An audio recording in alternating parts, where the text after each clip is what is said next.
It's acres and move makers. It's acres and move makers. I deal with land flippers, acres and move makers, room shakers, big boys with huge paper, the newspapers. You can run but can't escape us. We winning with these flash green when they act racist. Success is so contagious. Let's go. It's acres and move makers. Welcome to Acres and Move Makers. My name is Ray. My name is Jay. And we are the Acre Boys. Today we want to talk to you about how to deal with land brokers. Now, land brokers are very instrumental inside of your business in a major way, right? If you've been following us for any point in time, you know that we invest in 99% of our properties virtually. Now, we can see a lot of things from the GIS maps that we use as far as what's actually on the ground. But sometimes if I need to get some boots on the ground, I'm going to deal with the land broker that's inside of that particular area, right? And just to be fully transparent with you, we've met some good land brokers and we've met some terrible ones, right? Here's the identity of a good land broker. A good land broker will go ahead most times and already have an existing buyer's list. A good land broker will automatically go to the property and take high quality photos. A good land broker keeps up to speed with their actual client, telling them that's going on every step of the journey. Now that's a good land broker. Drone shots. Drone shots as well. And let me give you another one, right? A bad land broker takes your property in as a listing, puts it on the MLS, and just does no work and just waits for the property to sell over the MLS. They don't do anything outside of that. Now, these are questions when you're coming into land investing. It's a lot of things you need to ask beforehand. First thing I would ask them is, how many properties have you actually sold in the last 6 months? That's a really pertinent question, because when we're looking to actually give our property for somebody to sell, we want to know that they're active inside of their market. We're looking for some form of track record to know that they are viable for selling our piece of property, right?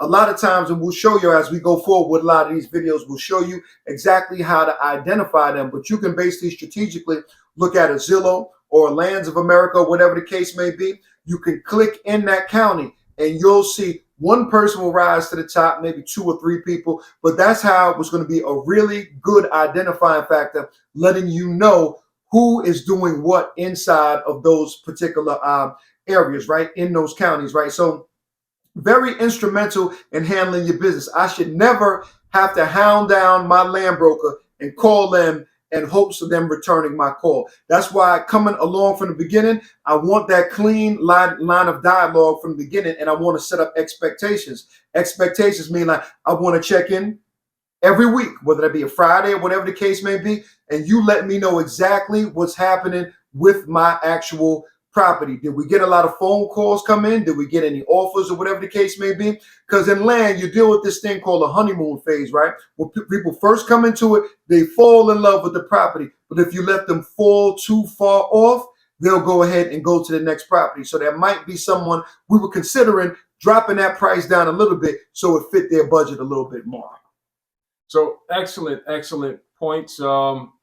I actually love good land brokers and I hate bad land brokers. For sure. So the thing about with good land brokers is you'll have a great working relationship with a good land broker. It's way more smoother. The transaction is much more smoother.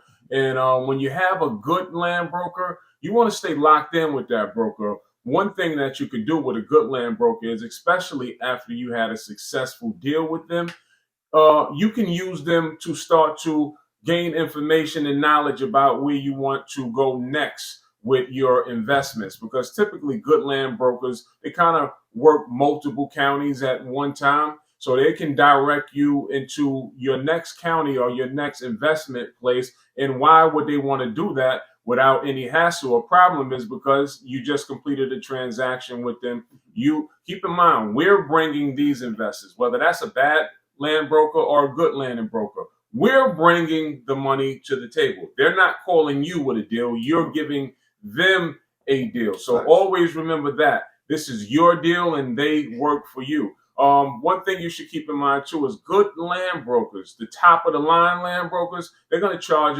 about 10% for their services. Regular land brokers is anywhere between 6 and 7%, but the top of the line, those are the whitetail land brokers and things of that nature.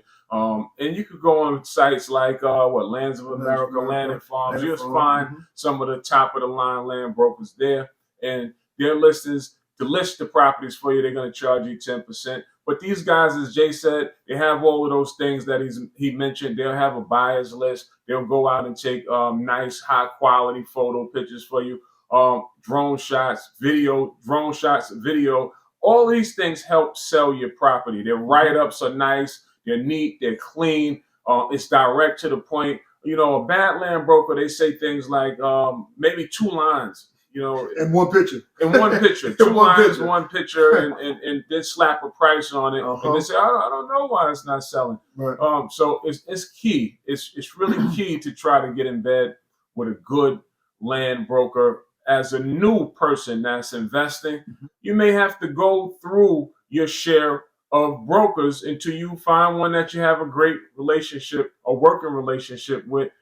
Keep in mind, none of these people are. This is not personal. This is always business. Don't cross those lines. Clearly, be genuine and be kind to just about everybody. You don't want to leave a bad taste in anybody's mouth. Even the bad land brokers. If it doesn't work out for you, wish them well. Find you another one. No hard feelings.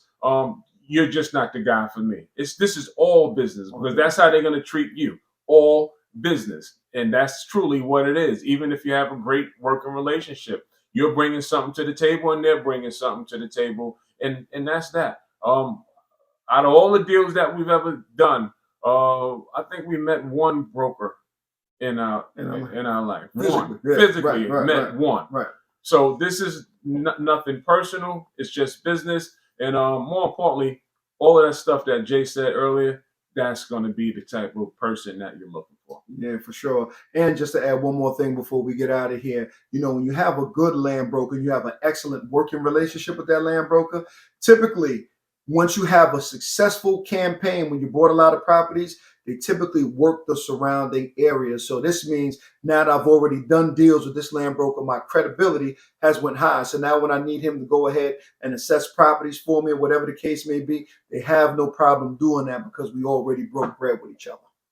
So like, comment, subscribe. If you found the video useful, right, drop it below. If you want to hear more content like this, let us know. We'll continue to bring as much as value as we can. We're looking for a handful of people to come into our community, the right people, as we always state. We're looking for the right people. So we're building our community one step at a time, one person at a time, one high quality person at a time. And you know, come buy some land with us. That's our pitch. You know the motto: invest in dirt. Cleanest way to make money. Peace, y'all.